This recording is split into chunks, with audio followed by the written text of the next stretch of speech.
बिस्मिल्लाहिर्रहमानिर्रहीम। मैं हूं नवी सती और इस वक्त जो ताज़ा तरीन जो सूरत है मुल्क की, अब ये भी समझ नहीं आती शुरू कहाँ से करें और ख़त्म कहाँ पे करें। ये हालात है, ये इस वक्त मुल्क की हालात हैं।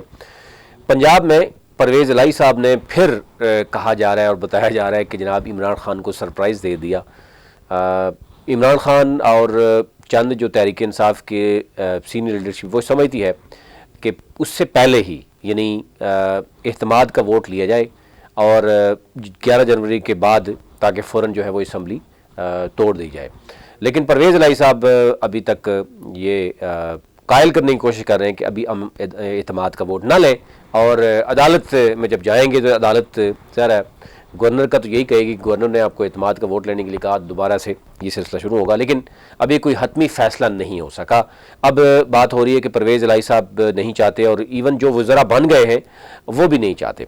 एनी हाउ इस पर भी हम बात करेंगे। इसके साथ साथ अगर हम बात करें तो एक बड़ा अहम इशू है कि जो मुलजिम था नवीद, जो इमरान ख़ान पर जो हमला हुआ था, उसका मोबाइल डाटा यानी किसके पास था, वो मोबाइल डाटा जो है वो डिलीट क्यों करवाया गया और वो उस मुलजिम के पीछे यानी इस तमाम कार्रवाई के पीछे कौन है, इस पर जो है वो बात हो रही है, इस पर बात करेंगे। जुल्फ़ी बुखारी पर एक दफ़ा फिर नैब के नोटिस आ गए हैं। अलकादर यूनिवर्सिटी केस के हवाले से जुल्फ़ी बुखारी को दोबारा से तलब कर लिया गया नैब में। और इसके साथ साथ मोनस इलाही साहब कल से बड़े परेशान थे। हमने परसों भी आपके साथ एक ख़बर शेयर की थी कि जी मोनस इलाही के हवाले से अगर बात करें तो असम्बली के 3 जो नायब कासिद हैं, एक खातून है और 2 मेल हैं, उनको FIA ने तलब भी किया था और ये कहा जा रहा है कि मुबैना तौर पर वो फ्रंट मैन का रोल प्ले कर रहे हैं और बहुत सी डील्स जो हैं वो उनके थ्रू हुई हैं। उन्होंने कुछ पैसा भेजा है और कुछ उनके अकाउंट में पैसा आया है जो कि उनसे ज़ाहिर है नायब कासिद की ये काम नहीं है, उनके लिए कोई काम करता रहा है। तो एनी हो वो तो मामला था ही। लेकिन कल से जब से हमने देखा कि मोनस इलाही साहब ये कह रहे कि काली वीगो जो है या वीगो जो है वो आई है और मेरे दोस्त को उठा के ले गई है और FIA पहले भी नोटिस भेज चुका है।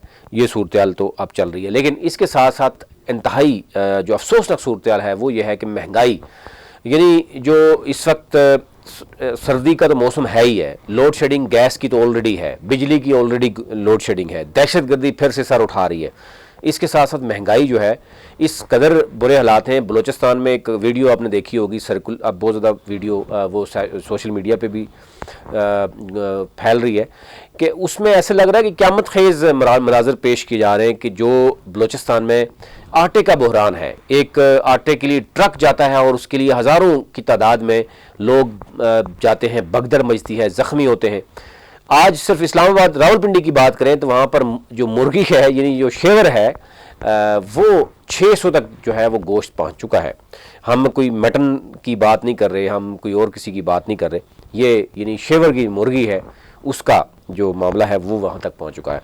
एनी हो, एक तो बात गंदम का आटे की बहरान और दूसरी तरफ महंगाई उरूज पे, आप समझते ही हैं क्या है। अच्छा एनी हो, सबसे पहले हम बात कर लेते हैं जनाब कि इमरान खान पर हमला जो किया था, जो मुलजिम सामने आया है और फ़ौरन 2 वीडियो सामने आ गई थी, उसके एक पीछे वीडियो भी आई है। पुलिस उस वक्त किस मामले में जो है वो मुलव्वस पाई गई है, मुबैना तौर पर जो उन पर इल्ज़ामात लग रहे हैं। लेकिन उस वीडियो जो वीडियो है, जो CCTV फुटेज है, उससे अंदाज़ा किया जा सकता है कि पुलिस अफसरान जो है उस वक्त बजाय उस मौके की तरफ भागने के वो क्या करते पाए गए हैं। और उस पर अभी ज़ाहिर पंजाब हुकूमत की तरफ से जो इमरान खान ने बात की है कि जी फेडरल गवर्नमेंट उनके साथ तावन नहीं कर रही। एक तो तमाम तर जो डाटा है वो डिलीट कर दिया गया। ज़ाहिर है फेडरल गवर्नमेंट के पास FIA फेडरल गवर्नमेंट के पास है, अगर साइबर क्राइम से कुछ लेंगे डाटा तो वो भी उसने देना है। और फिर ये भी कहा जा रहा है कि जो DPO का स्पेशली गुजरात के DPO है, उनका जो किरदार है वो क्या था, क्या होना चाहिए था और अब उसके ऊपर क्या बात हो रही है। यानी हो, एक तो फोरेंसिक रिपोर्ट जो है वो मोबाइल की फोरेंसिक रिपोर्ट जो है वो मंजर आम पर जो लाई गई है, उसमें कहा गया है कि मोबाइल से जो डाटा डिलीट करवाया गया था वो रिकवर नहीं हो सका, ताहम कॉल रिकॉर्ड्स जो है वो तमाम तर मिल गई हैं। और वो इंतहाई अफसोसनाक बताया जा रहा है कि इसमें मुलव्वस कौन कौन पाया गया। लेकिन किसी साथ आपने देखा होगा एक एक्स मुस्लिम लीग नून के रहनुमाई हैं तस्नीम शाह, जो कि यूके में रहे हैं गुज़श्ता 20 बरसों से। गुजरात में उनकी क्या पोजीशन रही है ये एक अलग बहस है, उस पर ज़्यादा मुबैन तौर पर उन पर भी इल्ज़ामात हैं। लेकिन उन्होंने तीसरा इंटरव्यू दिया है और उस तीसरे इंटरव्यू में वही बातें करते हुए नज़र आ रहे हैं कि जनाब ये तमाम तर जो ज़िम्मेदारी है वो डाल रहे हैं मुस्लिम लीग नून के ऊपर, नवाज शरीफ के ऊपर, मरीम नवाज़ के ऊपर। कि मरीम नवाज़ चाहती थी कि अरशद शरीफ को भी कत्ल किया जाए और उसके बाद मरीम नवाज़ चाहती थी कि इमरान खान पर जो है वो कातलाना हमला किया जाए। यानी हो ये वो चीज़ें हैं जो मुबैना तौर पर डिस्कस हो रही है, हम उस पर वो बात नहीं कर रहे। ज़रा तहकीकात होनी चाहिए, चीज़ें सामने आनी चाहिए। लेकिन वो तीसरा इंटरव्यू दे चुके हैं। इदारे खामोश क्यों हैं? इदारों को चाहिए कि उसको शामिल तफ्तीश लेके आना चाहिए, उसे रिकॉर्ड तलब करना चाहिए। लेकिन हमारे यहाँ एक तरफ जो है वो फैसल वावडा आपको नज़र आएगा बार बार मीडिया में बैठ कर, उसको फुल कवरेज मिलती है। दूसरी तरफ यही मुल्ज़म नवीद है, इसको भी इसके वकला को फुल कवरेज मिल रही है, पाकिस्तान टेलीविज़न कवरेज दे रहा है। तो ये सवालात वो उठ रहे हैं जो फिर आवाम को देना मुश्किल हो जाता है कि भाई ये कौन करवा रहा है। एनी हो जी, मोबाइल का जो फ़ोन का जो फ्रांसिक है उसको लिए भेजा गया था, उसकी रिपोर्ट सामने आ गई है। उसमें बताया गया कि जो फ्रांसिक रिपोर्ट में कि मुल्ज़िम के फ़ोन से 2 मुख्तलिफ कंपनियों की सिम्स जो बरामद हुई हैं। व्हाट्सअप ग्रुप में एक नंबर अली रज़ा के नाम से इसके महफूज था। मुल्ज़िम के फ़ोन से 138 फ़ोन नंबर्स और 1870 कॉल्स का रिकॉर्ड जो है वो मिला है। और फिर ये भी बताया गया है कि मुल्ज़िम के फ़ोन से 337 SMS, 1956 तस्वीर, 499 गुफ्तगू की कॉल्स, 212 वीडियोस जो है वो मतलब मिली हैं। और तमाम जो मुल्ज़िम नवीद है उसकी तो तमाम ऑडियो और वीडियो की DVD है वो JIT के हवाले कर दी गई है। ताहम जो डेटा इसे डिलीट कर दिया गया है वो अभी तक रिकवर नहीं किया जा सका। लेकिन ये कहा जा रहा है कि वो ये जो रिकवर डाटा डिलीट किया गया है ये बड़ा टेक्निकली डिलीट किया गया है, ये आम शख्स डिलीट नहीं कर सकता, ये कुछ अहम इदारे डिलीट कर सकते हैं जिनको ये इल्म है कि इसको डिलीट कैसे करना है ताकि दोबारा से रिकवर ना हो। तो इस पर कुछ एक्सपर्ट भी इस पर बात करें। लेकिन ज़ाहिर है ये चीज़ें मेरे ख्याल से आगे चल के मज़ीद अगर फ्री एंड फेयर जो है वो इसमें ट्रायल होता है तो डेफिनेटली बहुत सी चीज़ें सामने आएंगी और होनी चाहिए। एक से एक बढ़कर ख़बर ऐसी होती है कि जो शायद बताने में भी हम ये समझते हैं कि मायूसी फैलती है, लेकिन नहीं फैलनी चाहिए। अब क्या कर सकते हैं, लेकिन जो इस मुल्क के साथ खिलवाड़ हो रहा है वो मुल्क की ज़र मुबादला जो है वो उसके 8 साल 9 माह की कम तरीन सतह पर आ गए हैं। और ये ख़बर जो है वो मैं आपको ज़रा नहीं बता रही, ये वो ख़बर दे रहे हैं जो प्रो गवर्नमेंट हैं, PMLN और PDM के बहुत ही करीबी दोस्त हैं और करीबी इवन चैनल्स हैं। और ज़्यादा कुछ लॉजिकल चीज़ें होती हैं उसको तो नहीं किया जा सकता, डिनाई नहीं किया जा सकता। तो ये वो चीज़ें हैं। एक तरफ तो आपको समझ आ गई होगी कि पंजाब गवर्नमेंट जो अदम एतमाद का मामला है, कश्मीर में अदम एतमाद का मामला चल रहा था, KPK में चल रहा था, वो तीनों फ़िलहाल रुक चुके हैं, खामोशी इख्तियार की जा चुकी है।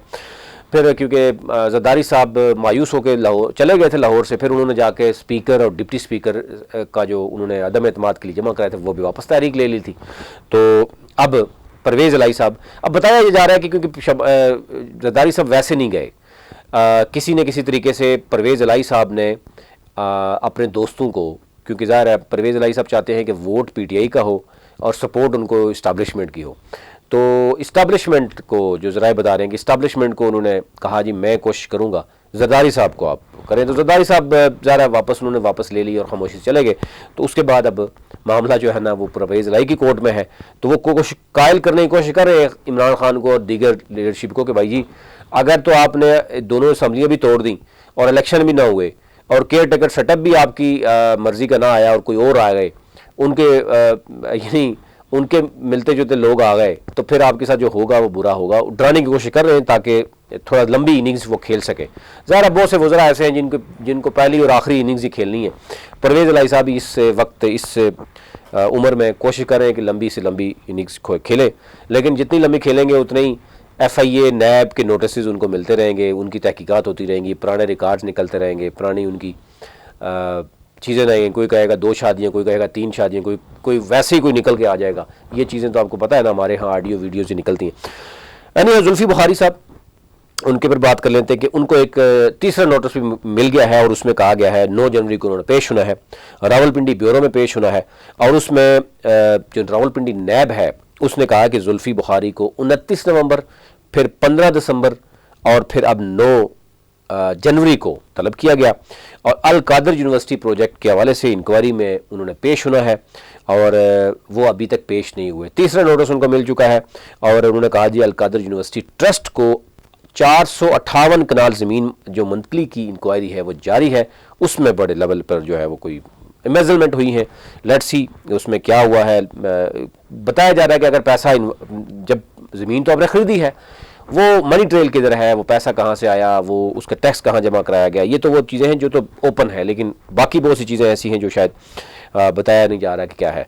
इसके साथ साथ जो है वो मोनस इलाही साहब वो भी परेशान है। वो कहते हैं जी मेरे दोस्त को वीगो ने उठा लिया और उससे पहले उनको भी नोटिस FIA की तरफ से गए। मैंने आपको बताया था कि 3 जो हैं पंजाब असम्बली के नायब कासद, एक फ़ीमेल भी है और 2, उनको उनके नाम भी मैं हमसे शेयर किए थे कि उनको नोटिस गए हैं बाकायदा तौर पर और ये कहा गया कि क्योंकि ये कनेक्ट है मोनस इलाही और परवेज़ इलाही के साथ और उनके फ्रंट मैन का रोल प्ले कर रहे हैं और बहुत सी जो पैसा गया है अकाउंट्स में वो डेफिनेटली वो शो नहीं कर रहा है कि एक नायब कासिद के पास इतना पैसा कहाँ से गया, ना तो वो बिजनेसमैन है, वो एक सरकारी मुलाजम है। तो उसमें उनको कहा गया था कि FIA के नोटिस गए हैं और वो किसी भी वक्त उठाया जा सकता है। अब वो दूसरी कह रहे हैं कि जनाब थाना गार्डन टाउन में लाहौर में मगवी अहमद फरहान खान के भाई सलमान जहीर की मदियत में अगवा और चोरी की दफात के तहत मुकदमा दर्ज किया गया है। उन्होंने कहा FIR के मुताबिक गार्डन टाउन का रिहायशी अहमद फरहान खान अपने घर से गाड़ी में ड्राइव करके इम्तियाज़ के हमरा निकला। गार्डन टाउन से मुस्लिम टाउन मोड़ की जानब जब गया तो वीगो डाले ने उसको रोका। 6 से 7 मुसल्ला अफराद वहाँ उठे और गाड़ी को रोककर अहमद फरहान को वहाँ से अगवा कर लिया और लाइसेंस याफ्ता उनके पास राइफ़ल भी उनकी थी, वो साथ ले गए हैं और फ़ोन पर जो कहा जा रहा है कि भाई सलमान ज़हीर को इत्ला दी कि वो मौका पर पहुँचे और पुलिस को उन्होंने इत्ला दे दी। ये ओवरऑल है। अभी कहा जा रहा है कि असास इदारे के अफसरान भी मगवी की बाजियाबी के लिए काम कर रहे हैं। अब डेफिनेटली कौन ले गए, मगवी पंजाब की अहम तरीन शख्सियत के बेटे का करीबी साथी है और ये ज़रा मोनस इलाही साहब के बड़े करीबी दोस्त हैं। तो ये ऐसी ख़बरें हैं, ऐसी मैं अभी अगर हम 2 घंटे भी लगाते रहेंगे तो ये बात करते रहेंगे तो शायद ख़बरें ख़त्म नहीं होती। ये हालात हैं इस वक्त मुल्क के। ज़ाहिर है बात अब ये हो रही है कि आज अब जनवरी आ गई है, उसके बाद अगर ये असम्बलियाँ तोड़ भी दी जाती हैं दोनों KPK और पंजाब, तो फिर सूरत क्या होगी। लेकिन मोनस इलाही साहब और परवेज़ इलाही साहब कोशिश करेंगे कि मैक्सिमम जहाँ तक खेल सके वो इनिंग्स खेलने की कोशिश करेंगे, क्योंकि आगे जो है मार्च के एंड में जो है वो मुहर्रम है, सॉरी रमज़ान है, उसमें भी तो बल्दियात इलेक्शन नहीं हो सकते।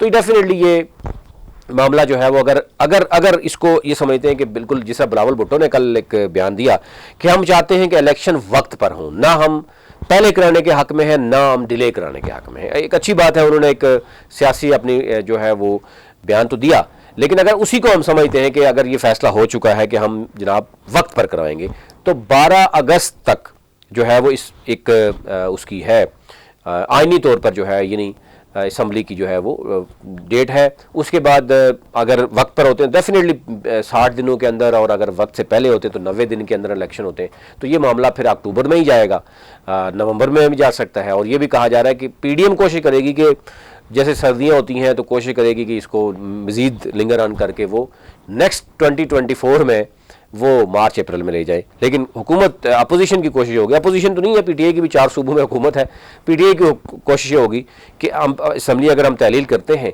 तो हमें विद इन 3 मंथ्स जो है वो इलेक्शन मिलता है तो ठीक है, अदरवाइज़ फिर वो इसीलिए कह रहे हैं कि वो दोबारा से सड़कों पर आएंगे। तो ये ओवरऑल सूरत थी, अब तक रखनी थी। अपने मुल्क का ख्याल रखिए, चैनल को ज़रूर सब्सक्राइब कीजिए ताकि हर नई आने वाली वीडियो अब तक पहुँच सके। बहुत शुक्रिया।